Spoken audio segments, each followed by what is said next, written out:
Images are used in online courses as an effective way to communicate meaning and further connect the information and the content to the course objectives. An aligned course includes images that are aligned with the content of the course, and they are also reflective of uh, good web page design. I have an example here that I will show.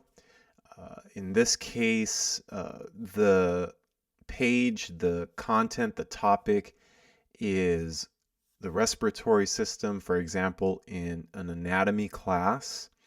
So text is provided to break down the concepts, but in this case, an image can also be helpful. So this is twofold. First of all, um, how we bring the image into the web page is important because that image will need to be connected to the course files correctly. And the other thing is the image needs to be appropriate in terms of its resolution, its color, its size, so that sighted learners can easily view the image, and also the image will need to be described properly using text for those that are not sighted and are depending on a screen reader to further communicate the information within the image. So the first thing is to bring the image into the course properly. There are a couple ways to do this. The way that I will demonstrate is going to the course files. So I'll go ahead and select a new tab to open up the files within the same course. Okay. Now,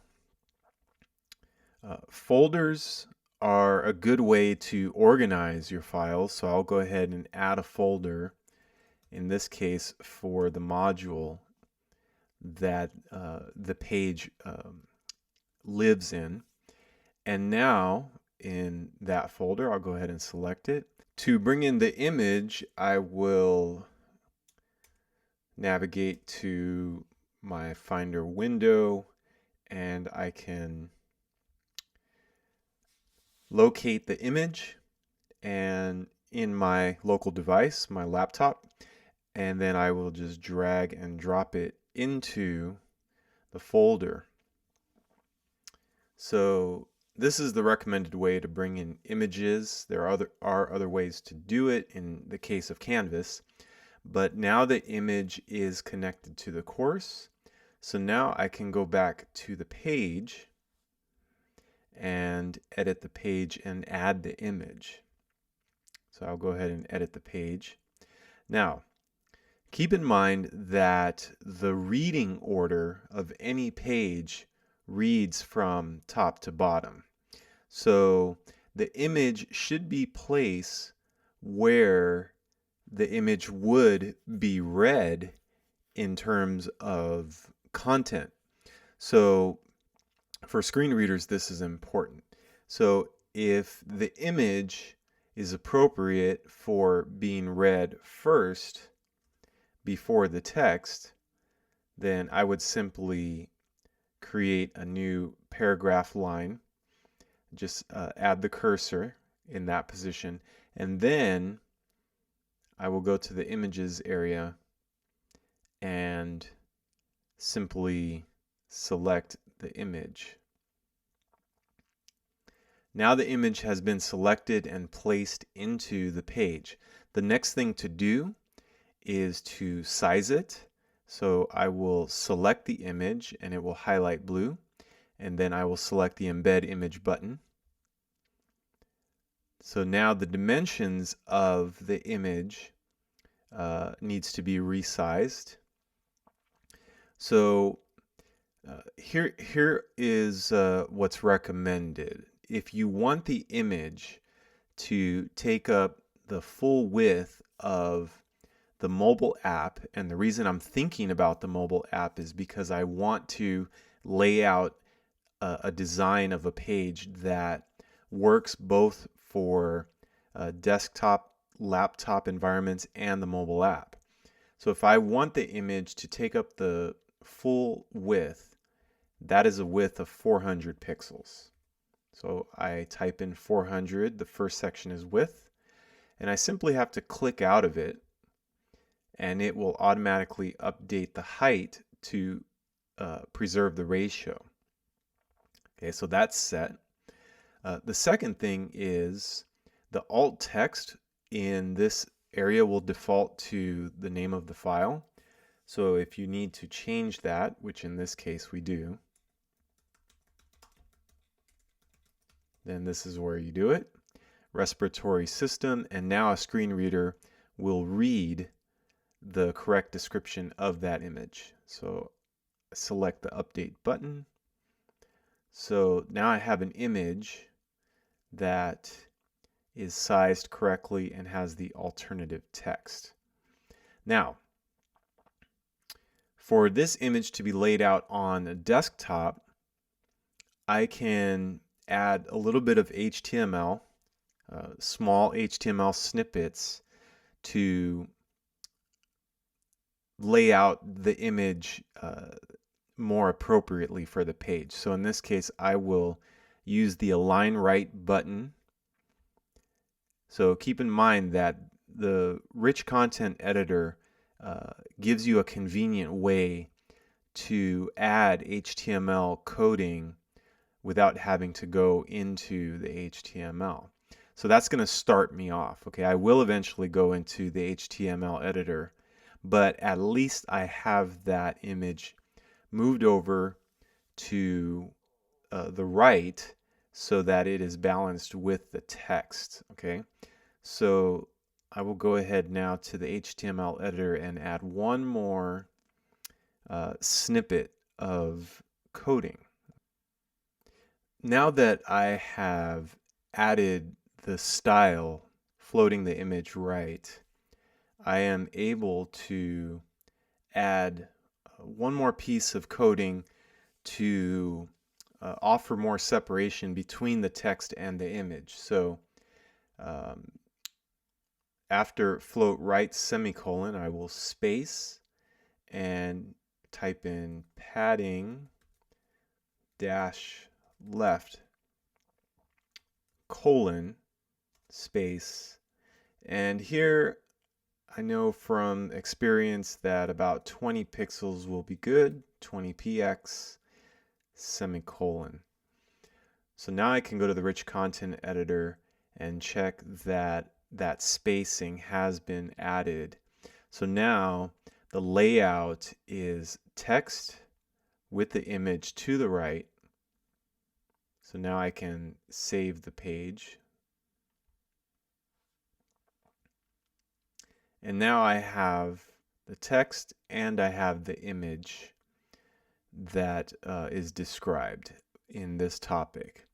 Okay, there's one more item to be added to this specific image, and this is what you want to keep in mind with images, is that whatever information is presented, and in this case the image actually has text that is identifying different parts of the respiratory system, then that information needs to be provided for those that are reading a screen reader. So that would be a long description in text. So this is a good way to exercise your ability to describe in words what sighted people will pick up visually. Okay, so I'll go back and edit the page. So to add the long text description that is attached to the image, I will go back to the HTML editor.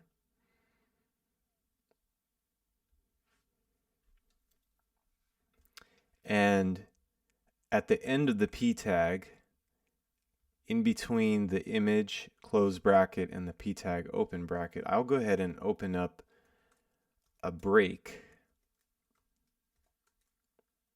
and simply title it long text description.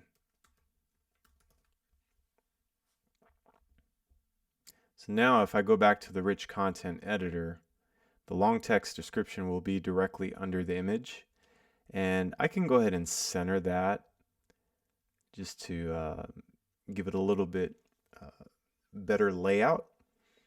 So now this will serve as a link to a long text description of this image. So I'll go ahead and save that for now.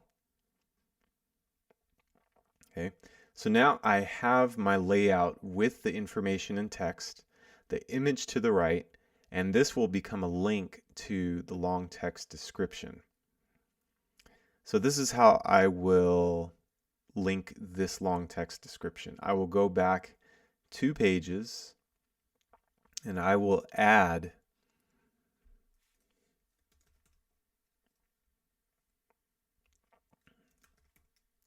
a page specifically for the text description.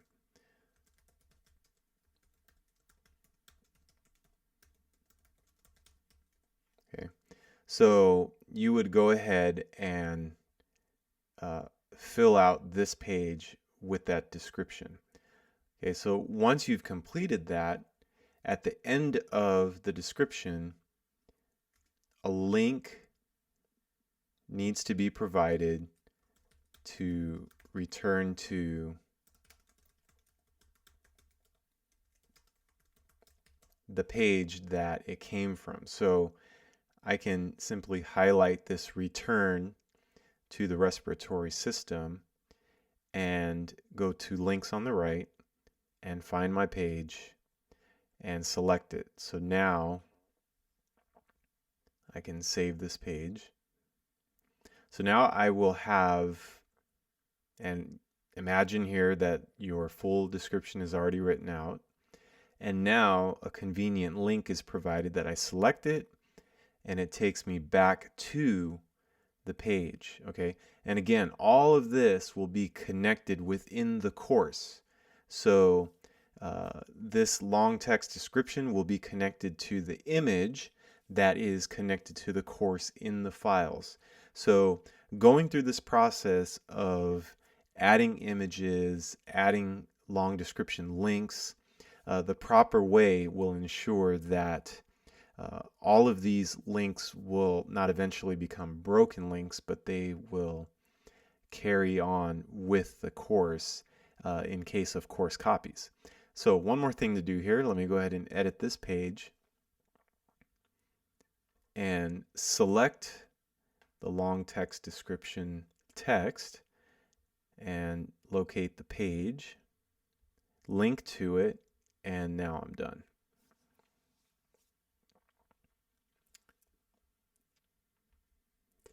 Adding images to alt text. I'm sorry, adding images to your course. Let's go. So we've looked at adding images to your course. We've looked at adding them correctly through files and adding the appropriate alternative text, including long descriptions. We've talked about how to position the image, to consider mobile app layouts as well, how to link to long text descriptions when needed. In many cases that is not needed, but we have that covered as well. And we have looked at how to stylize the page functionally so that we right justified the image so that it has a good layout. And on the mobile app, it will also have a good layout. You can test that out for yourself. So that is adding images to your course that will be aligned, it will be accessible, and it will have a good functional layout for to promote a good navigational experience for your participants.